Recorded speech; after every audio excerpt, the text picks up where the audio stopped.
Broers, susters en jong mense, ons, ek weet nie, julle jong mense, weet nie, julle ook geplaag word met die nou numbers wat julle bel nie, kry julle dit, en hulle goed vir julle verkoop, wat sê julle vir hulle? Sê julle maar net, ek is nog op school, kan nie versekering koop, weet nie wat julle doen nie. Wat ek doen is, ek probeer skoon, maar ek kom sonder meer, en persoon nie aan slecht laat voel, maar dit werk altyd so nie, maar sonder bel en nog weer terugkom. En dan hulle aandag as die verkoop, versekering, of 'n nuwe bank, of 'n nuwe something, altyd een van iets wat die skynbaar wil hê, maar eintlik nie wil. So, het gebeur nog so, want hier daar is ons nog 'n tyd waar alles omtrent te koop is.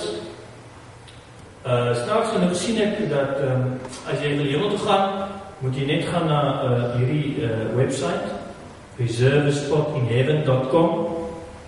Dit moet ek neerskryf hoor, reservespotinheaven.com. Wat hulle daar doen is, hulle gee vir jou lekker sertifikaatjie en hiermee kan jy hemel toe gaan. Nog wat lekker, nee. Dit kost maar net so $12-13, sonder shipping hoor. En ja, dan bring jy die sertifikaatjie, kan het vir jou kry, kan het vir jou familielede koop. En voilà, daar staan selfs, maar ek sal met Christus maar as ek enige iets nie, man kry nie die dinge, dan weet jy, jy is reg. Interessant sê hulle, if you don't make it, we don't refund. Of nie, waar sê a full refund, ja. If you don't make it, we'll give you a full refund. Fantastisch. Weet jy helemaal hoe dit gaan bewerk nie, maar oké. So as jy nou nie al Engels, dan weet jy hoe jy gaan terugkom om die refund terug te kry. Maar in ieder geval, so, lyk my alles is te koop deesdae, jy kan so nie 'n plek in die hemel aan koop, lyk dit my. En interessant sien ek nou op eBay, was daar so tyd terug 'n vroutjie wat het reg gekry het om haar siel te koop aan te bied. So jy kan self siele koop, wonder of die duiwel hiervan weet. Maar in ieder geval, het lyk my op die einde dit iets, het gebeur daar so, en eindig op iets soos $400. Sy vir haar siel kom kry. Ja, dit is nogal vreemd, nee? Die verkoopstorie. En nou ja, nou is ons in Kerstyd. Ons lekker liedjies wat in die mall speel, klomp versieringkies. En in hierdie tyd gaan ons natuurlik altyd na die plek wat vir ons die heel belangrikste in ons lewe is. Die mall. Want daar moet alles gekoop word. Daar is die eerste versieringkies of die eerste liedjies sê in die mall kry, nee. So is baie lekker in die mall die presents, eerder as in die kerk en die krippie, nee. So baie lekker daar is en baie meer goed om te kies. Nee. Ja, ons is allemaal gaan mall toe. Nou, wat natuurlijk die probleem is dat verder in ons leven sê die mense ons, maar deesdae kan jy, as jy iets koop, kan jy iets terugkry. Dis nogal lekker, nee. So koop iets en dan kry jy iets. Cashback bonus. Wonderlik, nee. So wat gebeur is, in dit kan jy, as jy kar koop, dan kry jy versekering, as jy selfoon kry, kry jy sommer nog een, niemand weet ook om jy nog een kry nie, wat jy nog kan maak, maar goed, kry jy sommer nog een extra selfoon by, en as jy etan koop, kry jy extra etan for free. Is het redig for free? Ek dink iets for free, maar goed, jy kry het for free, so jy kry ietsie terug, so jy gee ietsie en jy kry ietsie, want anders, hoekom sal jy dan nou hulle gekoop? Allemaal ons wil ons ietsie terug hê, nee. Nou gelukkig werk het dan dat so, dat ons dink eintlik maar dis hoe die lewe werk, en ons dink min of meer, dis maar hoe kerk ook werk. En ek wonder wanneer die dag gaan kom, dat ons gaan sê, maar gee 'n bietjie kollekte, en dan sal ons vir jou cashback gee aan die einde van die dag. Dit is nogal interessant wees. Ek wonder wanneer het kom, het mag dan nog kom, hoor. Mens weet nooit. Want hoekom sal jy dan nou iets gee? Hoekom sal jy nou iets gee vir jy dan, wat kry jy met terug? Want ons hou van transaksies. Daar is die kerk in Korea, grootste kerk in die hele wêreld, iets soos 800,000 lidmate, die Chungmol kerk. Nou hulle het voor, as jy die kerk in ons staan, iets van, Here seën my sodat ek ander kan sien.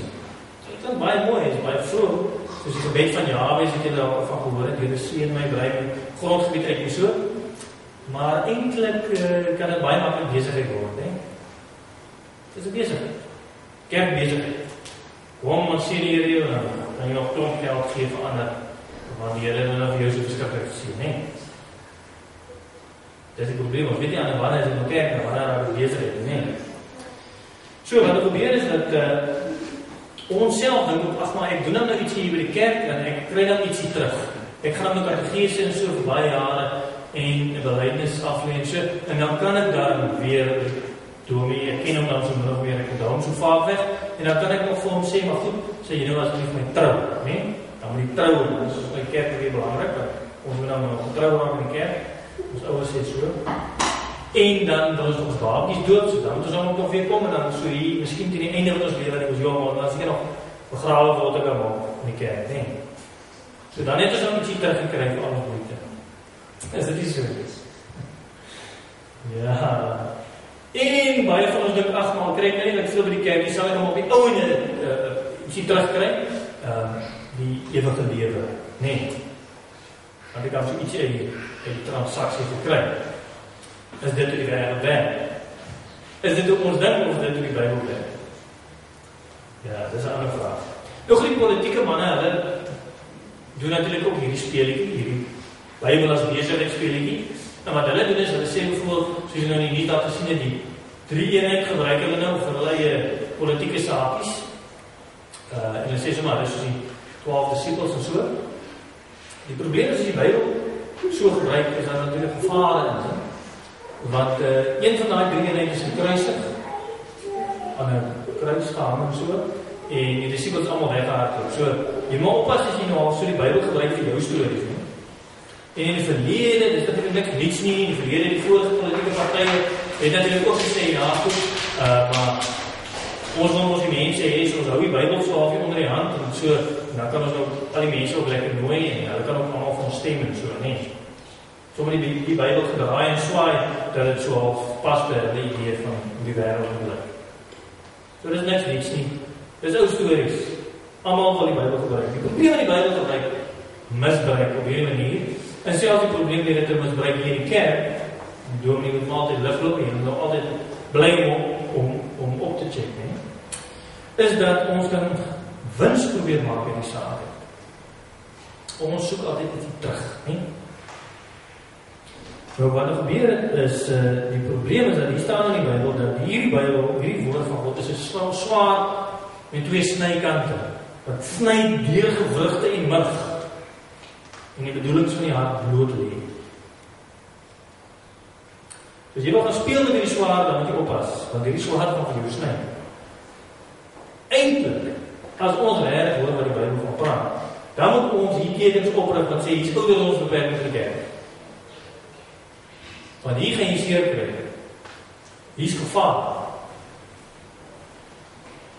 Want as ons praat van God, wat die enigste een is wat eintlik praat in die kerk, dan is hy die een, as hy praat, dan skud die aarde, eintlik die hemel is skud ook. Dis waarvan die Bybel praat. Dis nie maar net 'n oulike uitstapie op pad mall toe, om gou jou inkoopie bewyse te gaan inry. Dit is 'n totaal ander wêreld. As ons voor God die Almagtige verskyn in sy kerk. Nou, kan ons so sê, soos al die maghebbers in die wêreld, en soos ons by onsself ook kan dink, wat hierdie God het nou so half oordeel en so half regverdig is, en so, ek weet nie uit daarvan nie.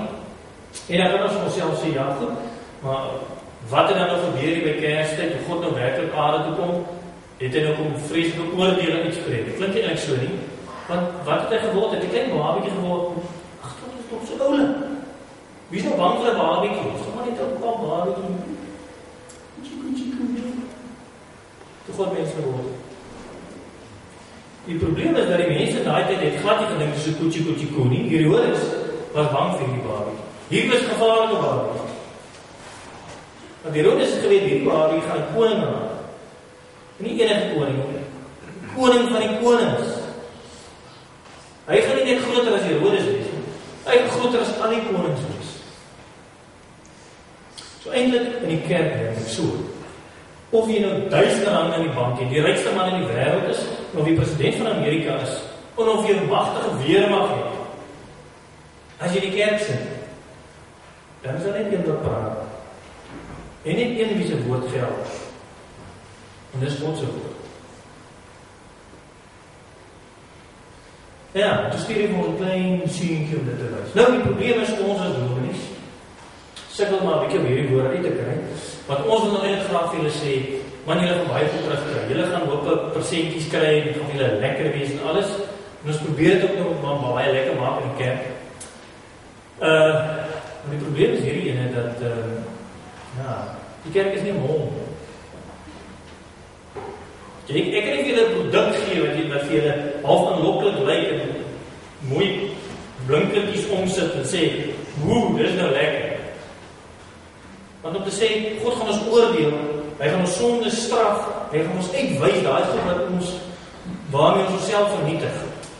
Ons eie geregtigheid, ons eie sinnigheid, ons sonde. Hoe gaan ek dit nou verpak dat dit mooi is? Gaan maar sukkel. Probleem is, daar is ook eintlik goeie nuus in die kerk, omdat God hom nie steur dat al die groot is, die magtig is, die ryk is, so nie. Hy sien hy is nie raak. Voor God is ons almal maar net so onmaag. Net soos ons is. En al magtig is, al buite kan hulle almal koop met hulle geld. Hulle kan alles beheer met hulle geld. Soos wat ons die mol op, dit wil ek hê nie, dit wil ek hê, hierdie wil ek hê. Die kerk werk, laat jy so. Jy kan nie kies of God jou gaan oordeel nie. Jy kan nie besluit of hy jou sonde gaan regverdiglik straf. Ons is nie 'n mol besig om te soek na persentjies waarvan ons hou nie. God sê dit so, en dan is dit so. Nou, kan jy dink, is dit nie 'n soort produk wat mens kan maak nie. Hoe gaan ek nou vir julle sê, maar kom hoor hierso dat God sê, maar julle kan nie hierdie goed aanvang nie, en ons moet sterf. En Jesus sê self, maar julle moet julle kruis opneem en my volg. Maar die kerk baie keer doen, dus die kerk maak dan ook maar 'n bietjie, en ons maak ook maar 'n bietjie van die kerk 'n mol. Ons maak dit van 'n plek om geldjies te kry, om mense te kry, en dat ons goed voorspoedig raak, en ons lekker uitreik kan hê, en armes en so. En dis wat vir wat Judas ook gesien het vir die kerk. Judas vir die armes gesorg het, 'n lekker kerk in die gang gehad, en wat sê Jesus toe vir hom? Hy sê, wel, ek gaan nou sterf aan 'n kruis. Wat moet Jesus nou daar? Wat moet Judas nou daar gemaak? Hy sê, dit is so lekker wees om 'n kerk te bou hierso. En nou sê Jesus, maar hy gaan sterf aan 'n kruis. Wel, baie duidelik, wat het Judas gedoen? Hy het gesê, God, maar hierdie winkel gee nou nie helemaal vir hom lekker die cashback waar hy gedagte gehad het nie. So hy het nou maar net pad gevat. En sê, nee, maar hy kry niks nie. En al die disciples, wat het hulle doen? Dit het allemaal op pad gevat, allemaal weggehaak. Julle sien, ek het geen produk, ek kan vir julle niks aanbied. Die Bybel bied nie vir julle pragtige geskenke aan. Bybel sê, neem jou kruis op, volg my, en ons gaan sterf vir ons sondes. Hoe bemark jy dit? Ek weet nie hoe nie. En die dominee, hy het om so iets te sê, want ek gaan die mense dan nog kom, gaan hulle nog wil luister. Ek weet nie. Anders. Broers, die probleem is hierdie ene. Daar is oordeel en vryspraak is dieselfde in die Bybel. God wat sê, jy kan niks hier koop nie. Is dieselfde God wat sê, jy kry my genade geniet. Staan. Jou geld beteken niks hierso. Maar gelukkig beteken dit niks. Want jy hoef niks te bring. Jy hoef iets op te dres om na God toe te kom. Want in hierdie winkel, waar allemaal uitgehaald het, het allemaal die beste ding van alles gemis. Die enigste ding wat hy aanbied is homself. Die gekruisigde Jesus. Die eienaar van die winkel. Hy is geskenk. En dus alle dinge wat ewig is hierdie geskenk net vir my. Jou geld beteken niks. En die dominee, hy het al gesê, dis ook in die geskiedenis, dit was eintlik nog altyd die probleem in die kerk, dat die kerk ook maar die geldjie wil gehad het, en dan misbruik hulle ook nog die Bybeltjie, soos ons ook maar, ons dominees maar geneig om te doen, En ek gaan vir julle 'n gedeelte wys uit die film Luther. Dis uit die kerkgeskiedenis, die reformatie. In daai tyd het die Rooms-Katolieke Kerk gesê, maar goed, as jy wil hemel toe gaan, amper soos hierdie website, né? As jy wil hemel toe gaan, gee ons vir jou 'n sertifikaatjie. Jy kan hom koop geldjies en met daai geldjies het hulle lekker groot kerk gebou. Nee. So wat hulle gedoen het, die Rooms-Katolieke Kerk gesê, maar koop vir jou permit paspoort na die hemel toe, dan gee jy hom geld, gee die armes dan maar ook geld, en dan bou hulle die reuse kathedrale het daar gebou. Nou hier teenoor het Martin Luther nou van gesê, maar dis maar net 'n papier, dit gaan nie help nie, jy kan dit nie koop nie. Jy kan ook nie God omkoop nie. Dit werk het op 'n manier, en dit lees ons in die Nederlandse geloofsbelijdenis, wat uit die reformatie tyd kom, wat 'n geloofsbelijdenis is, waarop ons kerk, is een van ons kerkse belijdenisskrifte. In artikel 23 staan daar, dieselfde apostel sê dat ons verniet, dit wil sê uit genade, geregverdig is deur die verlossing wat in Jesus Christus is. Ons hou daarom hierdie grondslag altyd vas. Ons gee aan God al die eer, verneder ons voor hom, erken dat ons is wat ons is, en roem glad nie in onsself of in ons verdienste nie, maar maak staat en steun op die gehoorsaamheid van die gekruisigde Christus alleen. Hierdie gehoorsaamheid is om ons eie as ons in hom glo. Dit is ook genoegsaam om al ons ongeregtighede te bedek en die gewete van vrees, verbuistering en skrik te bevry en om ons vrymoedigheid te gee om na God te gaan. So broers en susters, God gaan nie gekoop word nie. Kerk is nie 'n mall nie. Gelukkig dan nie. Maar die pryse sou 'n bietjie hoog gewees het vir ons. Ja, ons bring ons geld in. God vat ons net soos ons is. My gee ons vir nie. En die mall, al lyk dit nou as met die wêreld regeer en al die advertensiewese, die hele kapitalistiese wêreld regering, amper ons hele lewe, ons werk ons dood net om nog geld te hê, om nog te koop wat ons nie nodig het nie. Sal dit ook weggaan. In Openbaring staan oor die stad Babylon, en hulle was net so.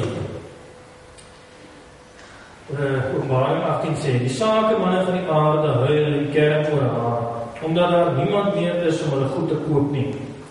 Goue goed en silwergoed, edelstene en parels, fyn persklere en helderrooi syklere. Daar sal gesê word, hierdie produkte wat die lus van jou lewe was, is nou daarmee heen. Al die weelde en skittering is nou vir jou verlore en sal nêrens en nooit meer gevind word.